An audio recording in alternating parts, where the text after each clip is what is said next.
Hello नमस्कार, जय हिंद, वंदे मातरम। आप देख रहे हैं जियो न्यूज और हम आपके लिए लेकर आए हैं देश दुनिया की, आपके राज्य शहर की सिलेक्टेड काम की फटाफट बड़ी खबरें। लेकिन उससे पहले यदि आपने हमारे चैनल को सब्सक्राइब नहीं किया है तो चैनल को सब्सक्राइब करके बेल नोटिफिकेशन ऑन करें और इस वीडियो को ज्यादा से ज्यादा लाइक और शेयर करें। बड़ी खबरें देखने से पहले आपके लिए आज का सवाल, भारत का राष्ट्रीय फल कौन सा है? ऑप्शन ए सेब, ऑप्शन बी आम, ऑप्शन सी केला और ऑप्शन डी संतरा। इस सवाल का जवाब हमें कमेंट करें और आप किस राज्य और शहर की ज्यादा खबरें देखना चाहते हैं हमें कमेंट करके बताएं ताकि हम आपके राज्य शहर की ज्यादा खबरें दिखा सकें। चलिए अब देखते हैं आज की फटाफट बड़ी खबरें। तमिलनाडु में विजय की शपथ टल सकती है, सरकार बनाने के लिए 118 विधायकों की जरूरत। टीवीके के पास अभी 113 हैं। बंगाल में 9 मई को भाजपा सरकार की शपथ। तमिलनाडु में 7 मई को नई सरकार का शपथ ग्रहण समारोह टल सकता है।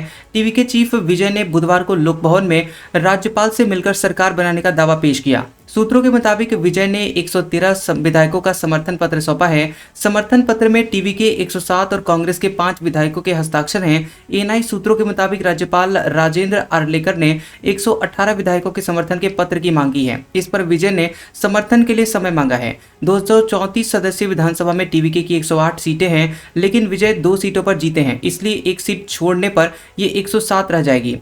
कुल सीटें 233 होने पर भी बहुमत 118 ही रहेगा, इसलिए टीवीके को 11 और विधायक चाहिए। फिलहाल कांग्रेस के 5 विधायकों का समर्थन मिला है। वहीं उधर पश्चिम बंगाल में भाजपा सरकार का शपथ ग्रहण समारोह 9 मई को कोलकाता के ब्रिगेड परेड ग्राउंड में सुबह 10 बजे होगा। प्रदेश अध्यक्ष समीक भट्टाचार्य ने यह जानकारी दी है। उन्होंने बताया है कि 7 मई को विधायक दल की बैठक होगी। वंदे मातरम गीत को राष्ट्रगान जैसा दर्जा, कैबिनेट की मंजूरी। अपमान करने या गायन में बाधा डालने पर सजा और जुर्माना जन गण मन से पहले गाया जाएगा।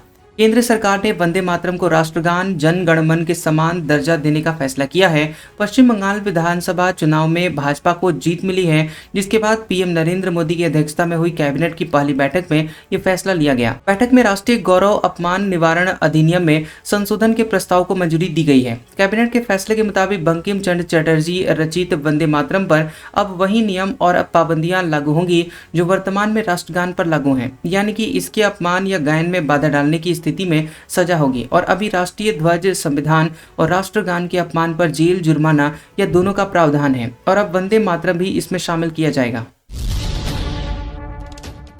पब्लिक वाईफाई का पूरे देश में एक ही पासवर्ड होगा। अब बार बार ओटीपी से राहत मिलेगी।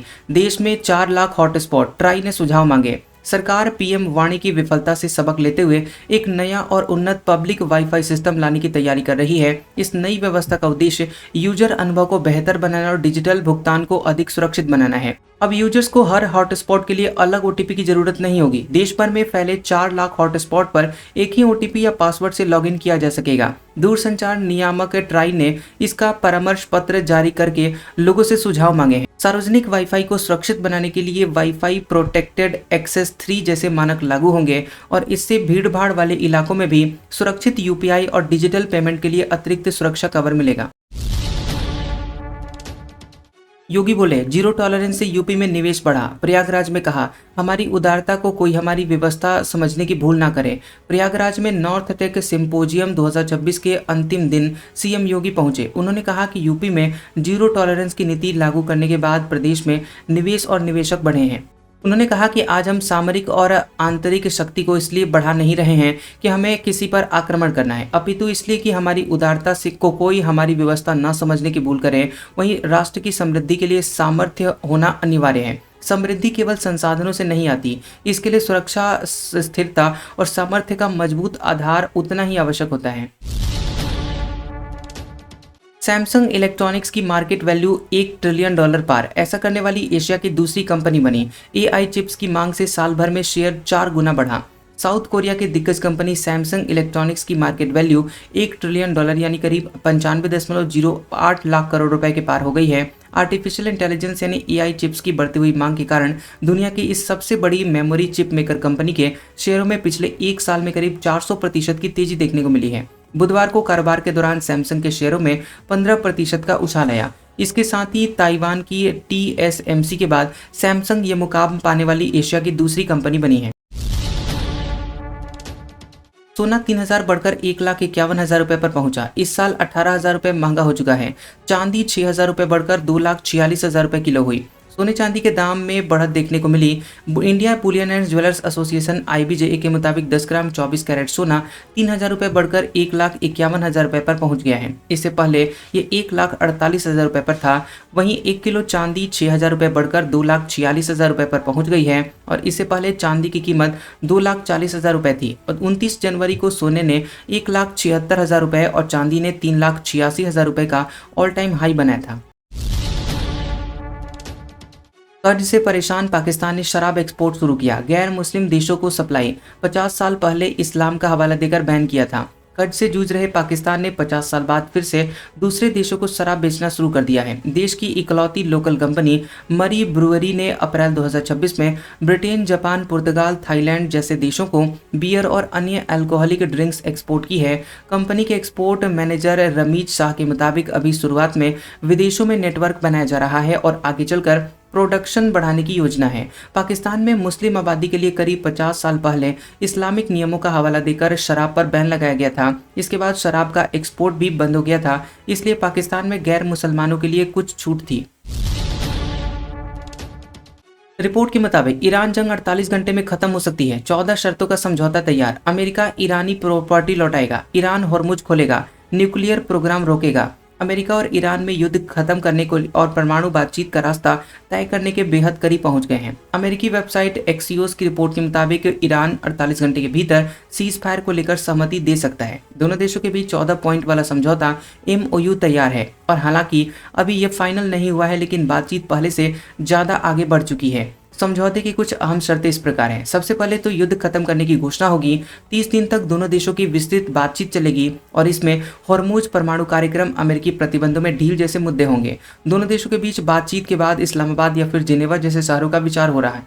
ड्राफ्ट के मुताबिक ईरान न्यूक्लियर प्रोग्राम को कुछ समय के लिए रोक सकता है। बदले में अमेरिका धीरे धीरे प्रतिबंध कम करेगा और ईरान के जब्त हुए अरबों डॉलर जारी कर सकता है। इसके साथ ही होर्मुज में दोनों तरफ से लगाई गई पाबंदियों में भी ढील दी जाएगी। बंगाल में BNP जीती तो बांग्लादेश में सत्ताधारी पार्टी खुश। कहा रिश्ते मजबूत होंगे। ममता बनर्जी की वजह से तीस्ता नदी समझौता नहीं हो पाया। बांग्लादेश की सत्ताधारी पार्टी BNP ने पश्चिम बंगाल में बीजेपी की जीत पर खुशी जाहिर की है। न्यूज एजेंसी ANI से बात करते हुए BNP के सूचना सचिव अजीजुल बारी हेलाल ने बीजेपी को जीत की बधाई दी है और कहा कि इससे भारत बांग्लादेश संबंध मजबूत हो सकते हैं। उन्होंने ममता बनर्जी सरकार पर तीस्ता जल बंटवारे समझौते में देरी करने का आरोप लगाया और कहा कि वह इसमें सबसे बड़ी रुकावट थी। उन्होंने दावा किया कि यह समझौता बांग्लादेश सरकार और मोदी सरकार दोनों ही चाहते थे। हिमाचल में कैंसर मरीजों के मुफ्त इलाज पर संकट। पेमेंट अटकने से हिमकेयर और आयुष्मान योजना फेल।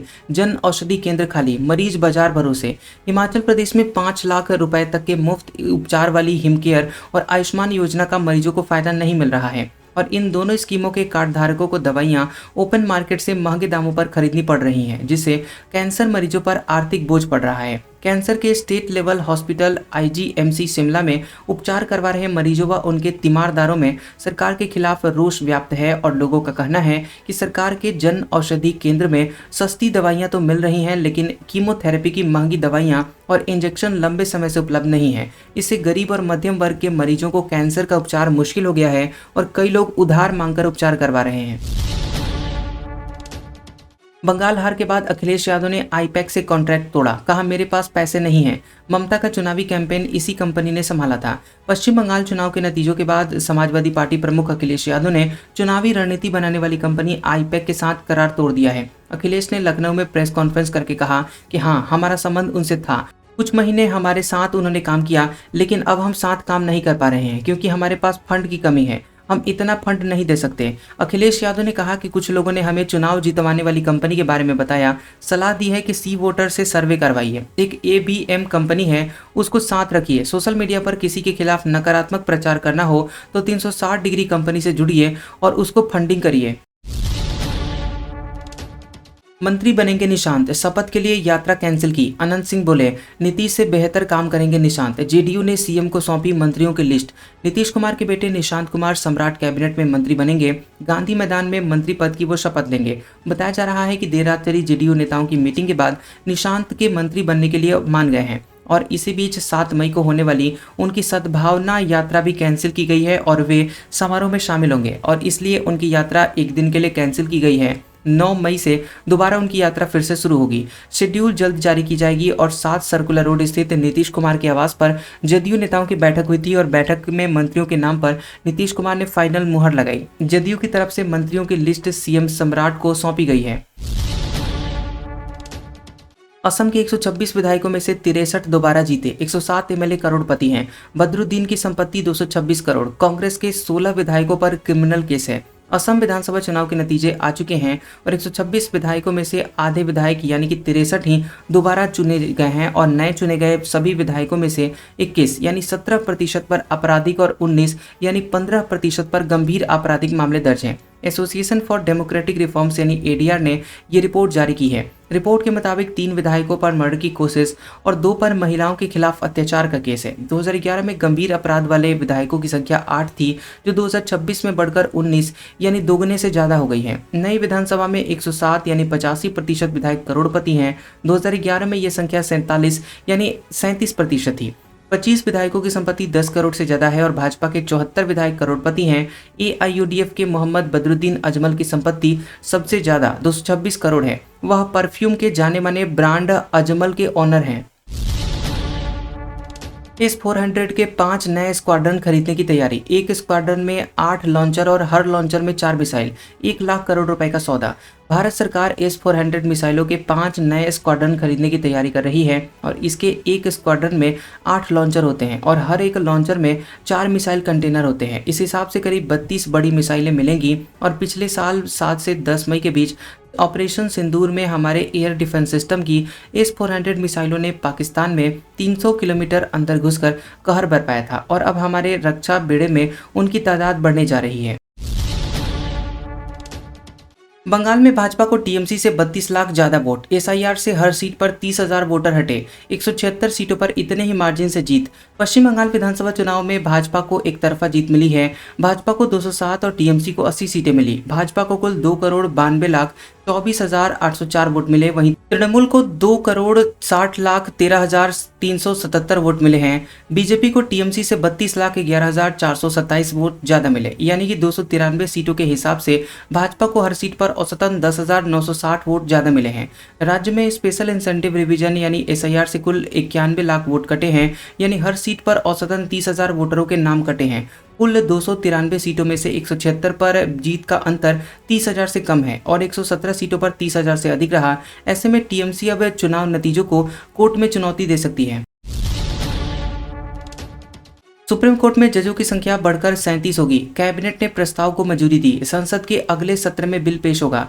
केंद्रीय कैबिनेट ने सुप्रीम कोर्ट में जजों की संख्या 33 से बढ़ाकर 37 करने के प्रस्ताव को मंजूरी दी है। सरकार संसद के अगले सत्र में इससे जुड़ा हुआ विधेयक पेश करेगी। केंद्रीय मंत्री अश्विनी वैष्णव ने बताया कि सुप्रीम कोर्ट में फिलहाल चीफ जस्टिस समेत 33 जजों की तय संख्या है और सरकार इसमें 4 नए जज जोड़ना चाहती है और इसके लिए संसद के अगले सत्र में बिल लाया जाएगा। कैबिनेट की मंजूरी के बाद 1956 के कानून में संशोधन किया जाएगा और संविधान के अनुच्छेद 124(1) के तहत सुप्रीम कोर्ट में जजों की संख्या बढ़ाने का अधिकार संसद के पास है और कानून लागू होने के बाद सुप्रीम कोर्ट कॉलेजियम नए जजों के नाम सरकार को भेजेगा।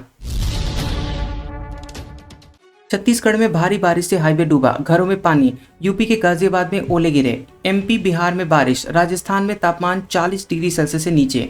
उत्तर मध्य और दक्षिण भारत में बारिश का दौर जारी है। छत्तीसगढ़ में भारी बारिश हुई है। इससे कांकेर के चारामा में नेशनल हाईवे 30 पर घुटनों तक पानी भर गया। मनेन्द्रगढ़ के जनकपुर में बारिश का पानी लोगों के घर में घुस गया। पेंड्रा में आंधी से कई पेड़ टूटकर गिर गए। बारिश के कारण पूरे यूपी में अधिकतम तापमान 40 डिग्री सेल्सियस से नीचे आ गया और इससे लोगों को गर्मी से राहत मिली है। राजस्थान में बाड़मेर और फलौदी को छोड़कर बाकी के सभी शहरों में तापमान 40 डिग्री सेल्सियस से नीचे रहा। इधर बिहार और मध्य प्रदेश में भी बारिश का दौर जारी है। बिहार में पिछले 24 घंटों में 89.7 mm बारिश रिकॉर्ड की गई, जो कि सामान्य से 182% अधिक है।